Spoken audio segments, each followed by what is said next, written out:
연합뉴스 TV에서는 뉴스 이외에도 다양한 제작 프로그램들을 방송하고 있습니다.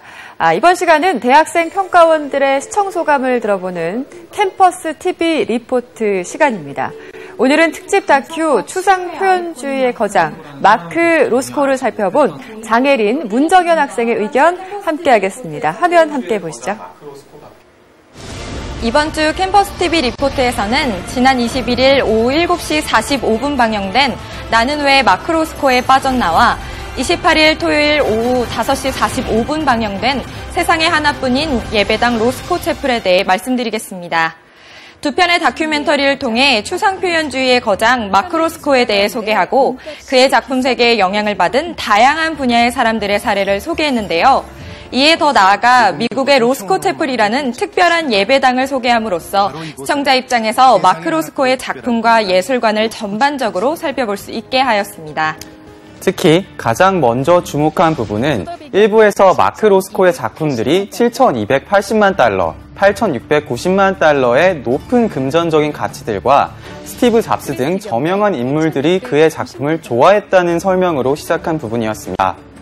이에 대해 아직 마크 로스코에 대해 잘 알지 못하고 생소하게 느끼는 시청자들에게 금전적인 수치와 우리가 잘 알고 있는 유명 인사들의 사례로서 설명하여 시선을 집중시키고 흥미를 이끌어낼 수 있었다고 생각하였습니다. 모두가 공감했던 부분은 우리가 익히 알고 있는 가수 조영남 씨와 디자이너 손정환 씨, 그리고 전시기획자로 활동하고 있는 김범수 씨의 다양한 인터뷰 장면들이 흥미롭다는 것이었습니다. 특히 마크 로스코의 작품에 큰 영감을 받았다는 디자이너 손정환 씨의 인터뷰뿐만 아니라 이를 통해 실제로 제작된 옷들을 화면에 자세히 담아냄으로써 색이 주는 신비한 감동을 시청자도 간접적으로 체험해 볼 수 있어 인상 깊었습니다. 음악, 춤, 종교의식 등의 다양한 모습으로 시작되어 시선을 집중할 수 있었던 이분은 미국 휴스턴주에 있는 로스코 채플에 직접 방문하여 채플의 외면과 내면, 관람 모습까지 자세히 담아내 생생한 현장감을 느낄 수 있었습니다. 특히 내레이션으로 모든 설명이 대체되지 않고 로스코 채플의 현지 큐레이터의 안내에 따라 채플이 하나하나 소개될 때에는 마치 시청자가 로스코 채플에 실제로 방문하여 관람을 하는 듯한 느낌을 받았습니다. 또한 현지 큐레이터의 전문적인 설명뿐만 아니라 로스코 채플을 관람하는 관람객들의 이야기를 자세히 담아낸 것도 참 좋았다고 생각합니다.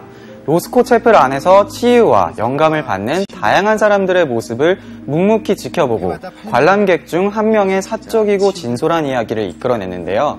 이를 통해 시청자들로 하여금 로스코 채플에 대한 신뢰가 더욱 깊어지고 마크 로스코의 작품에 대해 더욱 관심이 가게 되었습니다. 본 다큐멘터리에는 계속하여 그의 작품을 감상하는 관람객의 모습과 사례뿐만 아니라 실제로 전시되어 있는 작품들이 다양한 구도를 통해 담겼는데요. 이는 시청자들에게 전시의 전체적인 모습과 분위기를 알 수 있는 데 도움을 주고 관람객이 된 듯한 생생한 느낌을 주었습니다. 그러나 아쉬웠던 점이 없던 것은 아닙니다. 마틴 루터킹에게 수여된 오벨리스크에 관한 설명이 사진 한 장과 자막으로는 부족하다는 느낌이 들었는데요. 이 부분에서는 사진과 더불어 자세한 설명의 자막과 내레이션을 통한 설명이 보충되었다면 시청자들의 이해가 더욱 도움이 되었을 것 같습니다. 채플의 특징을 설명할 때에도 십자가와 설교가 없는 유일한 예배당이라고 표현하며 강조했지만 이는 자칫 기존 예배당의 잘못된 정의를 하는 것으로 오해될 수 있었습니다. 이를 코란, 마리아상, 오르간 등 예배당에 해당하는 예시들을 나열하여 표현상의 의미를 명확히 정의하였다면 좋았을 것 같습니다. 또한 로스코 채플 입구에 놓인 다양한 종교들의 경전을 소개할 때에도 경전을 한 권씩 비춰주는 장면에서 내용과 종교에 대해 구체적이고 자세히 설명했다면 시청자로 하여금 경전에 대한 이해를 더욱 도울 수 있다는 의견이 있었습니다. 또한 마크 로스코 다큐멘터리 1, 2부에서는 내레이션이 큰 비중을 차지하고 있습니다. 일부 내레이션의 친절하고 생동감 넘치는 설명을 통해 시청자가 더욱 집중할 수 있었는데요. 본 다큐멘터리에서 내레이션이 중요한 부분을 차지하고 있음에도 불구하고 일부에 인터뷰로 참여했던 김범수 씨께서 2부에서는 내레이션을 진행하는 것이 다소 어색하게 느껴졌습니다. 1부와 2부, 그리고 계속하여 이어질 후속편들 모두가 마크 로스코에 대해 하나씩 알아가는 과정이라면 내레이션도 일관성 있게 진행되어야 한다고 생각합니다.